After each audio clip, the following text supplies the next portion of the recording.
Oke, halo semuanya, selamat datang di podcast atau lebih tepatnya Siniar Belasan Menit. Dan hari ini gue pakai topi ya, karena gue mau nyampein yang penting gitu ya. Hal-hal penting, hal-hal yang cukup serius yang mau gue ceritain adalah tentang 3 capres yang ada di Pilpres nanti 2024 di Februari tanggal 14 ya. Oke, 3 video ini nanti gue akan upload. Ini adalah video pertama dari rangkaian 3 video tersebut, adalah tentang akan seperti apa Indonesia kita dipimpin oleh 3 orang tersebut. Ininya lah ya, kalkulasinya atau segala macam. Tapi lagi-lagi gue mau disclaimer aja, ini gue manusia biasa, gue orang awam biasa. Gue nggak punya pendidikan yang sebegitu bagus. Gue nggak punya pendidikan politik yang sebegitu bagus. Jadi gue mau disclaimer kalau gue adalah orang biasa, orang awam yang melihat dunia politik seperti apa, dan gue juga mau melihat masa depan Indonesia ini seperti apa gitu ketika dipimpin oleh 3 capres. Nah, hari ini gue mau bahas video pertama ini adalah tentang Prabowo. Ini gue nggak berurutan ya, harusnya kan berurutan Anies, Prabowo, sesuai urutan ya, Anies, Prabowo, dan Ganjar. Tapi gue nggak berurutan. Hari ini gue mau bahas video pertama dulu adalah yang punya chance atau yang punya kans atau yang punya persentasenya tinggi terlebih dahulu adalah Prabowo Subianto. Dia pollingnya sekarang 3 capres ini yang gue lihat di 40%-an, 45, 46 Prabowo, terus Anies kedua di 25-27%, dan Ganjar Mahfud yang ketiga dia turun terus elektabilitasnya, nggak tahu kenapa, adalah di angka 20% sampai 18%-an. Oke, tentang Prabowo dulu. Apa jadinya Prabowo mimpin kita, dan apa jadinya Indonesia atau apa jadinya kita ketika nanti dipimpin oleh Prabowo Subianto? Pertama udah jelas, makan siang susu gratis. Makan siang dan susu gratis. Bukan untuk kita, bukan untuk orang-orang biasa, bukan untuk manusia-manusia yang kerja seperti biasa, manusia-manusia yang nganggur seperti biasa. Bukan buat lo, tapi buat santri sama buat santri sama apa gitu. Ini gue takut salah ya, gue akan lihat aja. Soal janji makan siang gratis untuk siapa gitu ya. Untuk siapa? Nah ini, makan siang gratis. Wah gila, anggarannya 400 triliun anjing. Gokil, 400 triliun buat anggaran makan siang gratis dan susu ini. Ini gue baca dari CNBC.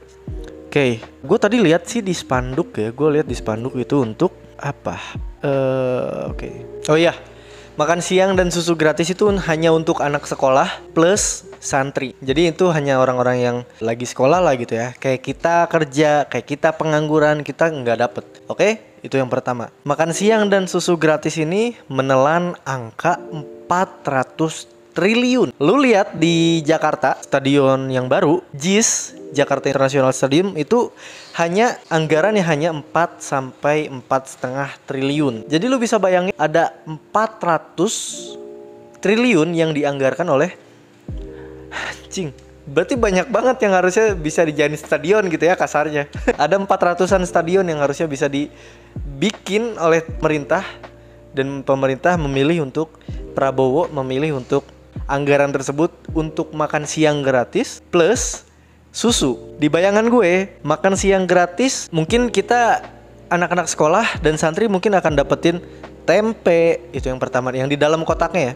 Akan dapetin tempe, terus akan dapetin tahu, itu jelas. Terus akan dapetin mungkin teri, mungkin telur, kayak gizi-gizi yang ada di dasar ya, 5 gizi dasar gitu. Itu yang ada di benak gue tentang makan siang gratis. Nah, yang kedua adalah susu. Susu mungkin udah jelas susu full cream gitu ya, susu yang sekarang dijual di Alfamart, Indomart, kayak Ultramilk, Frisian Flake, nah kayak gitu-gitulah. Mungkin yang ada di benak gua seperti itu. Tapi mungkin mereka, Pak Prabowo ini akan mengambil atau mungkin akan kerjasama dengan pihak-pihak yang nggak terlalu mahal gitu. Mungkin kayak Indomilk bisa jadi, atau mungkin kayak susu-susu yang nggak terlalu mahal gitu ya. Karena mungkin anggarannya kan jangan gede-gede ting lah. Karena gede loh itu, 400 triliun tuh gede sekali gitu ya. Dan mungkin bisa jadi lahan korupsi yang baru menurut gue. Oke, tentang susu dan makan siang gratis ini tentu aja gue bisa perdebatkan apakah ini bagus untuk Indonesia, apakah ini jelek untuk Indonesia, dan gue bisa bilang jelek untuk Indonesia. Makan siang gratis plus susu gratis akan jelek untuk Indonesia. Karena apa? Karena itu bisa mengubah mindset keluarga di Indonesia. Pertama, mungkin keluarga-keluarga miskin jadi kayak lebih malas lagi untuk bisa nyari kerjaan, untuk bisa nyari duit lagi. Kenapa? Kenapa bisa jadi bikin malas? Karena mereka tahu ketika anaknya anaknya pergi ke sekolah, dia jadi kayak beban dia tuh jadi kayak hilang 50%. Oke? Bebannya kan 100% gitu untuk ngasih bekal, ngasih makan, ngasih uang jajan. Itu ya yang pertama ya. Bebannya 100% untuk si keluarga, si ayah dan si ibu tersebut. Nah, beban si keluarga, si ayah dan si ibu tersebut berkurang 50%. Dampaknya bikin si ayah dan ibu tersebut jadi males untuk nyari kerja. Karena dia udah disubsidi oleh pemerintah. Karena dia berpikiran, ya udahlah lu pergi sekolah aja. Ini bekal goceng. Ini bekal 5.000 buat lu. Yang tadinya biasanya 15.000 gitu. Bapak kok segini sih? Kok 5.000 sih? Biasanya kan 15.000. Ya kan nak, sekarang kan kita udah dapat makan siang gratis. Kan kamu udah dapat makan siang gratis dari Pak Prabowo. Kan kamu udah dapat susu gratis dari Pak Prabowo. Ini buat beli minum aja buat kamu ya. Minum juga kayaknya gratis didapat dari Prabowo. Udah kamu gak usah apa-apa, ini buat jajan aja. Makan mah udah dibekelin kok sama Pak Prabowo. Makan siang. Bebannya memang berkurang di keluarga tersebut. Bebannya gue harus akui, bebannya memang berkurang untuk bisa ngasih bekal ke anaknya. Gue acungi jempol. Tapi dampaknya itu loh mengerikan sekali gitu. Si ayahnya jadi malas kerja, si ibunya juga sama. Harusnya Pak Prabowo ngasih lowongan pekerjaan sebegitu banyaknya agar si ayah ini bisa kerja dan dapetin uang yang cukup untuk bisa ngasih bekal yang layak untuk anaknya. Bukan disubsidi, bukan dikasih secara cuma-cuma. Yang mana mungkin seperti yang gue bilang tadi, merubah mindset, akal, merubah pikiran kita ketika kita udah jadi orang tua gitu. Karena ketika kita jadi orang tua, logis aja gitu, manusia logis. Kita jadi orang tua, anak kita sekolah, anak kita udah bisa dapat makan gratis. Ngapain kita kasih bekal gede-gede? Ya gak? Ngapain kita kasih bekal gede-gede? Dan dampaknya itu yang gue bilang tadi. Ya udahlah, itu soalan yang pertama tentang makan siang dan susu gratis. Oh panjang juga ya, 9 menit anjing. Aduh gimana ini? Oke lah, kita lanjut lah, gak apa-apa. Yang kedua adalah Pak Prabowo sangat-sangat tegas memimpin kita sebagai bangsa. Gue bisa bilang tegasnya itu gak main-main. Pak Prabowo tegasnya gak main-main ketika nanti di Indonesia memimpin kita gitu. Dia berani ngegebrak-gebrak meja, apalagi Indonesia. Contoh kecilnya seperti itu. Tegasnya itu nggak main-main. Gue bisa bilang tegasnya itu nggak main-main. Kayak menuju terarah ke otoriter gitu. Kan gue dengar kemarin dia bilang, para media, hati-hati. Kami mencatat kelakuan-kelakuanmu satu-satu. Kamu dari media mana? Terus dia langsung kayak nandain media tersebut. Dan ya gue bisa bilang kebebasan berpendapat nanti ketika Pak Prabowo menjabat di Indonesia, kebebasan berpendapat mungkin akan bisa berkurang di angka 50% secara bertahap gitu. Berkurang terus indeks ini gue terlalu tinggi omongannya, tapi gue bisa bilang indeks kebebasan berpendapat kita mungkin akan berkurang ketika Pak Prabowo yang menjabat. Kita cuma bisa ngomongin Pak Prabowo di kampung, kita cuma bisa ngomongin pemerintah, ngeritik pemerintah di meja-meja warung makan, warteg-warteg kayak gitu. Kita udah nggak bisa lagi. Bahkan gue mungkin nggak akan bisa lagi ngomongin hal ini secara terbuka di beberapa tahun nanti. Karena gue takut kena delik, gue takut dipenjara, gue takut disomasi, gue takut diancam, gue takut itulah, lu bisa ngerti lah apa yang gue maksud. Tapi intinya gue bisa bilang prediksi gue kalau Pak Prabowo yang jadi presiden adalah kebebasan pendapat kita indeksnya akan turun. Terus, nah ini yang bikin gue menakutkan lagi, ini yang bikin gue takut lagi. Gibran Rakabuming Raka. Gue setuju dia mewakilkan kita sebagai anak muda. Tapi nggak semua anak muda merasa terwakilkan oleh dia. Apalagi Pak Prabowo kesehatannya di apa ya namanya? Gue lupa. Pak Prabowo tuh kesehatannya diragukan. Kesehatan beliau diragukan untuk bisa memimpin Indonesia 5 tahun, 10 tahun. Diragukan. Karena apa? Karena dia mungkin 70 tahun gitu umurnya. Udah tua mimpin Indonesia. Kesehatannya diragukan. Gimana kalau suatu saat nanti Pak Prabowo udah nggak ada, digantiinnya sama siapa?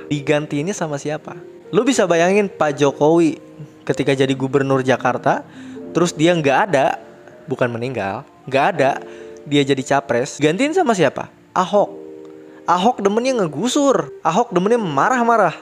Coba, Jakarta dipimpin sama orang yang sering banget ngegusur lahan orang-orang miskin.